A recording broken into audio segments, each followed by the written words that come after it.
conte volem que. Esta és Júlia i este és Lluís. Naixeran el mateix dia, el mateix any i en la mateixa família. Seran bessons i ho faran tot junts. Però quan es facin grans, les coses canviaran. Júlia sempre vestirà de color rosa perquè és una xica, mentre que Lluís vestirà de color blau perquè és un xic. Júlia sols podrà jugar amb nines, castells i princeses perquè és una xica. I Lluís tindrà molts cotxets de joguet perquè és un xic. Júlia ballarà ballet perquè és una xica i Lluís jugarà al futbol perquè és un xic.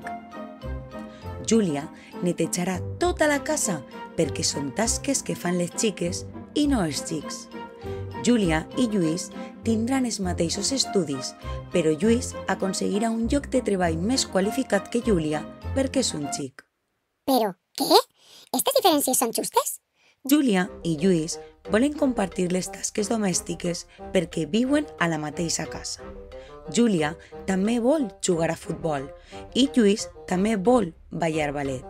Júlia i Lluís volen aconseguir un treball qualificat perquè els dos tenen els mateixos estudis. Però sobretot, Júlia i Lluís volen tindre els mateixos drets perquè primer que res són persones, no són ni colors, ni oficis, ni esports. Per això, cada 8 de març celebrem el Dia Internacional de la Dona per a recordar que les dones i els homes som iguals, que tenim els mateixos drets i que hem de lluitar per ells, com tantes dones ho van fer. I vosaltres? Què feu per la igualtat? Fi!